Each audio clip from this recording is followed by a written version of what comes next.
Good news Bharat के YouTube channel में आप सभी दर्शकों का स्वागत है। मैं संजीव शर्मा और आइए देखते हैं गुड न्यूज़ भारत पर आजमगढ़ की कुछ खबरें फटाफट अंदाज में।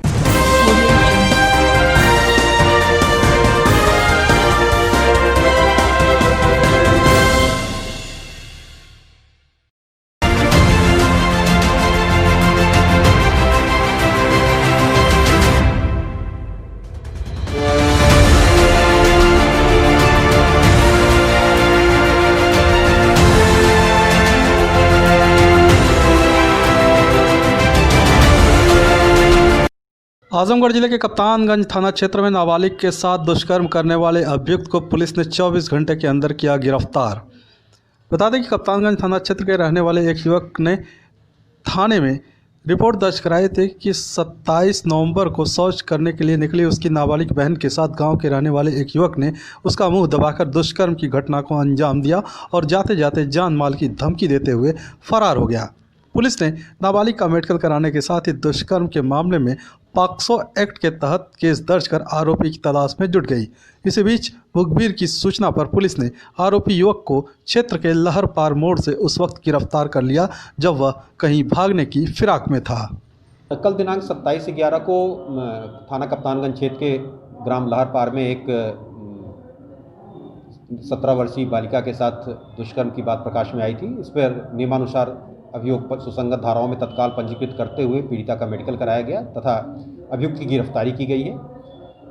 अभियुक्त को न्यायालय रवाना किया जा रहा है। क्षेत्र में शांति व्यवस्था कायम। आजमगढ़ डीएम राजेश कुमार ने जिले में 2 नए कंटेनमेंट जोन बनाए जाने की घोषणा की।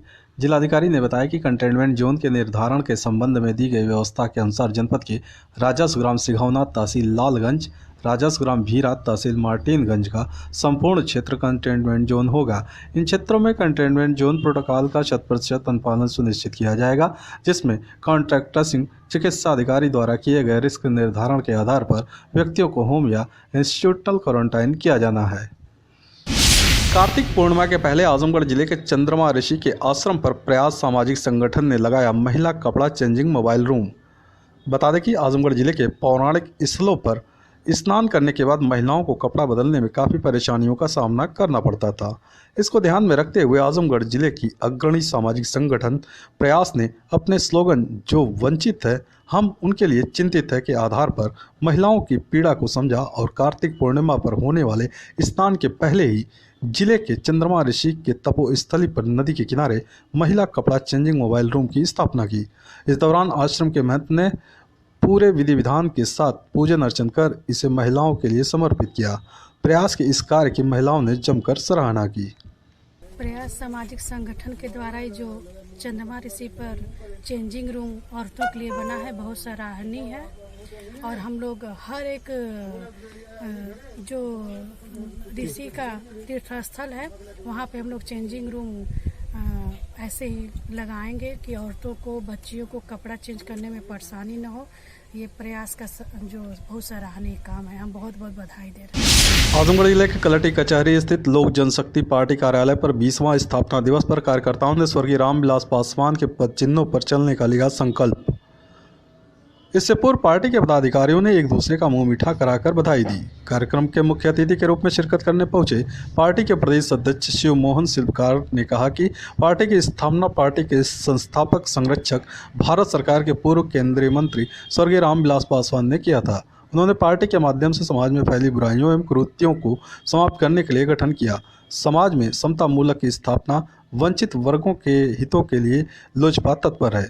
हमारे नेता ने देश के युवा वर्ग को मजबूत करने के लिए पार्टी का युवा चिराग पासवान को लोजपा का राष्ट्रीय अध्यक्ष नियुक्त कर युवा वर्ग के सोच को आगे बढ़ाने का काम किया।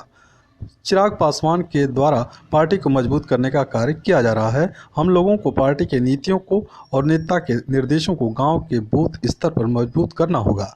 नेताजी ने सदैव समाज में दबे कुचले कमजोर तबकों की लड़ाई लड़ते हुए देश के लोकतंत्र को हमेशा मजबूत किया है। आजमगढ़ जिले में गोरखपुर फैजाबाद निर्वाचन के लिए नेहरू हाल में सीडीओ की निगरानी में पीठासीन अधिकारियों को दिया गया प्रशिक्षण। बता दें कि गोरखपुर फैजाबाद निर्वाचन खंड का चुनाव 1 दिसंबर को होगा, जिसमें लगभग 5000 शिक्षक मतदाता अपने मताधिकार का प्रयोग कर सकेंगे। जिले के 23 बूथों पर होने वाले मतदान के लिए पोलिंग पार्टियां 30 नवंबर को तहसील सदर से रवाना होंगी। मतदान को शांतिपूर्ण व सकुशल संपन्न कराने के लिए नेरुहाल में पीठासीन अधिकारियों को प्रशिक्षित किया गया। सीडीओ आनंद कुमार शुक्ला ने कहा कि मतदान प्रारंभ होने से पहले खाली मतपेटी व निर्वाचन नामावली की चिन्हित प्रति मतदान अभिकर्ता को दिखाना होगा। मतपत्रों के प्रथम व अंतिम क्रमांक अभिकर्ताओं को नोट कराना आवश्यक है। कहा कि मतपत्र लेखा की एक एक प्रति मतदान अभिकर्ताओं को भी दी जाएगी। मतपेटी पर लगने वाली ग्रीन पेपर सील कर मतदान अभिकर्ता हस्ताक्षर कर सकते हैं। ग्रीन पेपर सील का क्रमांक नोट कर सकते हैं। इन सब का प्रशिक्षण पीठासीन अधिकारियों को दिया गया।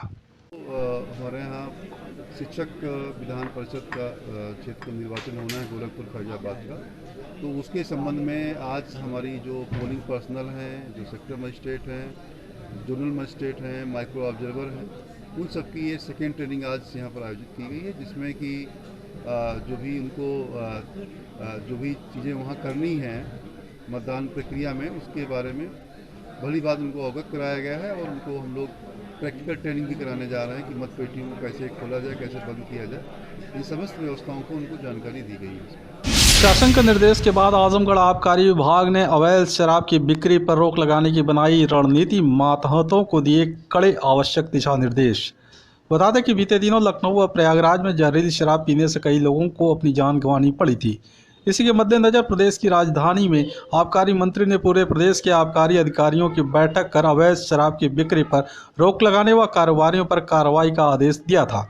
इसी कड़ी में आजमगढ़ जिले के उप आबकारी आयुक्त श्याम प्रकाश चौधरी ने जनपद स्तरीय अधिकारियों व आरक्षियों के साथ बैठक की।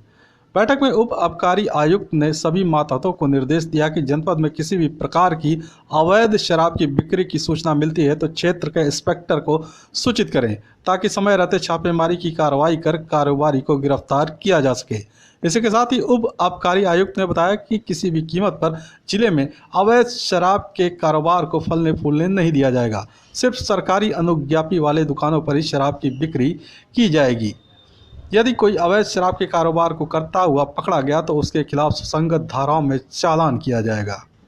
माननीय मंत्री जी की अध्यक्षता में लखनऊ में बैठक हुई थी, उसमें कुछ निर्देश दिए गए थे। खास तौर से अवैध शराब पी करके जितनी घटनाएं उत्तर प्रदेश में हुई हैं, जैसे लखनऊ में, प्रयागराज में, उसी के संबंध में मीटिंग बुलाई गई थी। उसके परिप्रेक्ष्य में ये मीटिंग मेरे द्वारा बुलाई गई है।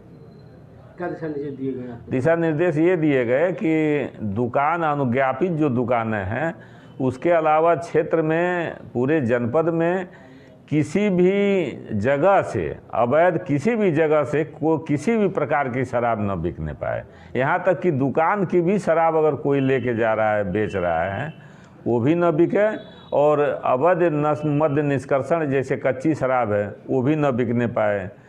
बाहर की शराब हरियाणा की, वो भी न बिकने पाए। इसी के संबंध में इन लोगों को दिशा निर्देश दिया गया था। पकड़ी जाती है तो उसको सुसंगत धाराओं में, अगर उसके कच्ची शराब के अलावा अगर अपायकर कोई भी वस्तु बरामद होती है तो उसमें 60 क की धारा लगाई जाएगी, जिसमें मृत्युदंड का भी प्राविधान है। आजीवन कारावास मृत्युदंड का भी है। खबरों में हो चला है एक छोटा सा ब्रेक। आप देखते रहिए गुड न्यूज भारत।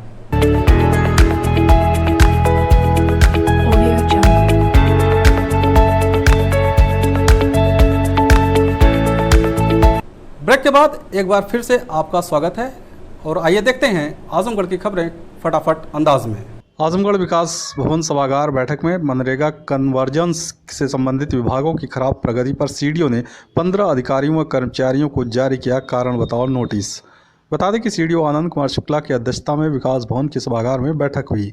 इसमें मनरेगा कन्वर्जेंस से संबंधित विभागों के जनपद स्तरीय अधिकारियों के साथ ही प्रगति की समीक्षा की गई। इस दौरान लक्ष्य के सापेक्ष प्रगति खराब होने पर 15 अधिकारियों व कर्मचारियों को कारण बताओ नोटिस जारी किया गया है। साथ ही 3 दिन के अंदर सुधार न होने पर विभागीय कार्रवाई की सुनिश्चित करने की चेतावनी दी गई है।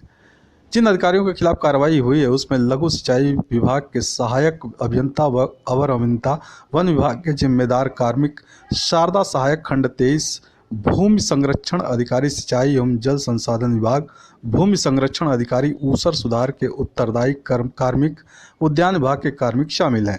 जबकि पूर्व सूचना के बावजूद सहायक अभियंता शारदा सहायक खंड 32, सहायक अभियंता बाढ़ खंड, सहायक अभियंता सिंचाई खंड टांडा अम्बेडकर नगर, सहायक अभियंता प्रांतीय खंड, सहायक अभियंता निर्माण खंड, सहायक अभियंता निर्माण खंड 2 व खंड 5 अनुपस्थित रहे। सीडीओ ने चेतावनी दी कि आगामी बैठक में अनुपस्थित एवं प्रगति में सुधार न होने की दशा में संबंधित विभाग के उच्चाधिकारियों को कठोर कार्रवाई के लिए प्रकरण प्रेषित कर दिया जाएगा। आजमगढ़ में ठंड से बचने के लिए जरूरतमंदों को कंबल वितरण के लिए शासन ने जारी किए 40 लाख की धनराशि, डीएम ने दी जानकारी। जिलाधिकारी राजेश कुमार ने बताया कि बढ़ती ठंड को देखते हुए शासन ने जरूरतमंदों में कंबल वितरण करने का निर्णय लिया है, जिसके लिए 40 लाख रुपए की धनराशि जारी कर दी गई है। कुल 8000 कंबल क्रय किए जाने हैं, जिसमें से जिले की सभी 8 तहसीलों में 1000 कंबल वितरण का अभी लक्ष्य निर्धारित किया गया है। डीएम ने बताया कि ई टेंडरिंग के माध्यम से कंबल क्रय किए जाएंगे। इसके लिए क्रय समिति का गठन किया गया है, जिसमें एडीएम एफआर, मुख्य कोषाधिकारी, जिला सूचना व विज्ञान अधिकारी और उपायुक्त जिला उद्योग शामिल हैं। देवगांव कोतवाली में संपूर्ण समाधान दिवस का हुआ आयोजन। प्रस्तुत 14 प्रार्थना पत्रों में नहीं हुआ किसी का निस्तारण। देवगांव कोतवाली में आज शनिवार को संपूर्ण समाधान दिवस का आयोजन किया गया। इस अवसर पर कुल 14 प्रार्थना पत्र प्रस्तुत किए गए, इसमें किसी का भी निस्तारण नहीं हो पाया। इस अवसर पर कोतवाल संजय कुमार सिंह, एसआई मानिक चंद तिवारी, कानूनगो हरेंद्र यादव, लेखपाल दिवाकर उपाध्याय, संतोष सिंह आदि प्रमुख रूप से उपस्थित रहे। इस अवसर पर लाखीपुर के राममूरत यादव ने प्रधान पर जबरन खेत में लेखपाल की साजिश से चक्रोड़ बनाए जाने का प्रार्थना पत्र दिया। चेवार निवासी अनिल कुमार सिंह ने अपने खेत के पड़ोसी द्वारा खेत की मेड़ काटकर अपने खेत में मिला लेने पर उचित कार्रवाई करने का प्रार्थना पत्र दिया।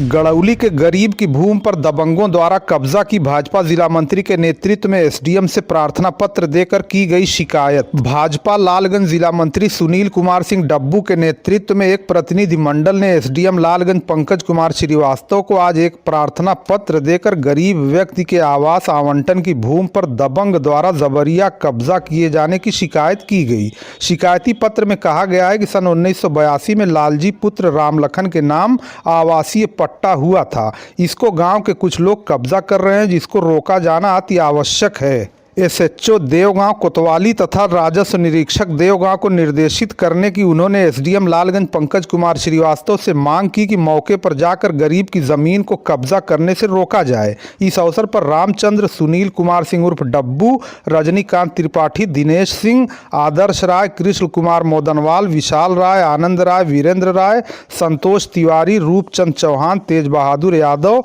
अवधेश राय, शिवराम प्रजापति, संतोष सिंह, रितेश सिंह, अंबुज सिंह, प्रिंस सिंह आदि प्रमुख रूप से उपस्थित रहे। एसडीएम ने मतदाता सूची विशेष संक्षिप्त पुनरीक्षण अभियान के तहत चकिया, भगवानपुर, सराय मारूफ, गोड़ाहरा समेत कई केंद्रों का किया निरीक्षण। आज विधानसभा मतदाता सूची विशेष संक्षिप्त पुनरीक्षण अभियान के तहत एसडीएम लालगंज पंकज कुमार श्रीवास्तव ने कई मतदान केंद्रों का निरीक्षण किया। इसमें प्रमुख रूप से उनके द्वारा चकिया भगवानपुर, श्री कृष्ण गीता इंटर कॉलेज लालगंज, प्राथमिक विद्यालय सराय मारूफ, प्राथमिक विद्यालय गोड़ाहरा समेत कई केंद्रों का निरीक्षण किया गया। उन्होंने बताया कि बीएलओ के कार्यों की जांच के लिए उपरोक्त निरीक्षण किया गया। उन्होंने कहा कि 1 जनवरी 2021 दिनांक को जिनकी आयु 18 वर्ष पूरी हो रही हो, वो मतदाता सूची में अपना नाम जुड़वा सकते हैं। यह कार्यक्रम 17 नवंबर से लेकर 15 दिसंबर तक चल रहा है। इसमें 28 नवंबर, 5 दिसंबर, 13 दिसंबर को विशेष तिथियां निर्धारित की गई थी। इस दिन बीएलओ को मतदान केंद्रों पर बैठना था। उन्होंने कहा कि मतदाता सूची त्रुटि रहित बनाने पर पूरा फोकस किया जा रहा है। इसी क्रम में उन्होंने आज चकिया, भगवानपुर, सराय मारूफ, गोड़ाहरा समेत कई केंद्रों का निरीक्षण किया।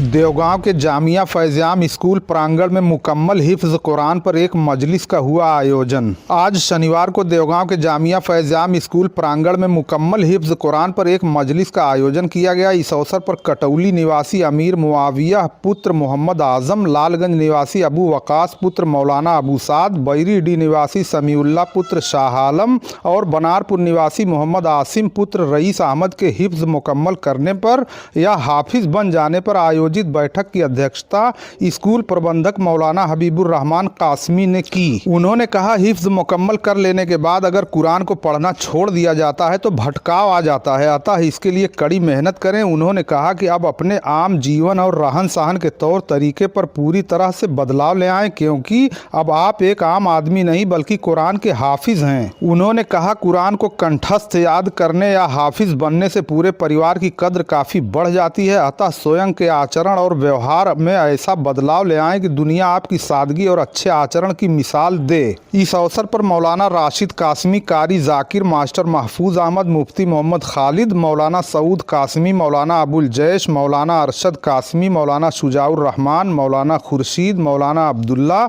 मौलाना साबिर, मौलाना हबीबुर रहमान बसही, मौलाना सलमान फैज़ान अहमद, डॉक्टर इरफान अहमद, मोहम्मद आजम कटौली, हाफिज जलालुद्दीन, मौलाना ताबिश कटौली तथा अन्य लोग उपस्थित रहे। मिशन शक्ति यातायात माह नवंबर 2020 अभियान के तहत सिवली नेशनल कॉलेज पहाड़पुर के सभागार में एक बृहद सेमिनार का आयोजन किया गया, जिसमें कॉलेज के प्रधानाचार्य, अध्यापकगण, छात्र छात्राओं ने प्रतिभाग किया। इस सेमिनार का नेतृत्व क्षेत्राधिकारी डॉक्टर राजेश कुमार तिवारी ने किया। इस सेमिनार में आए लोगों को क्षेत्राधिकारी नगर द्वारा यातायात जन जागरूकता संबंधित तमाम जानकारियां दी गई। क्षेत्राधिकारी ने अवगत कराया कि हर थाने पर स्थापित महिला हेल्प नंबर 1090, 112, 181 तथा यूपी कॉप ऐप है। बचाव के लिए इसका प्रयोग करें। इन नंबरों का कैसे प्रयोग हो उसके बारे में भी जानकारी दी गई। उन्होंने आगाह किया कि इस तकनीकी संसाधनों के जरिए बालिकाओं में सुरक्षा की भावना जागृत करने का यह प्रयास है। इससे उनको उत्पीड़न के विरुद्ध आवाज़ उठाने और शिकायत करने में काफ़ी आसानी होगी। आयोजन के दौरान आजमगढ़ जिले में 28 नवंबर को आई जांच रिपोर्ट में 5 नए कोरोना पॉजिटिव मरीज मिले हैं। CMO doctor A K. मिश्रा ने इसकी पुष्टि की। CMO doctor A K. मिश्रा ने बताया कि पूर्व में भेजे गए सैंपल में से 5 व्यक्तियों की जांच रिपोर्ट पॉजिटिव प्राप्त हुई है, जिसमें एंटीजन किट के 4, आरटी-पीसीआर के 1 केस हैं। CMO doctor A K. मिश्रा ने बताया कि अब तक कुल 5,654 कोरोना पॉजिटिव मरीज पाए गए हैं। वर्तमान समय में 143 एक्टिव केस हैं। 5,419 मरीज स्वस्थ होकर डिस्चार्ज हो चुके हैं तथा 92 की मौत हो चुकी है।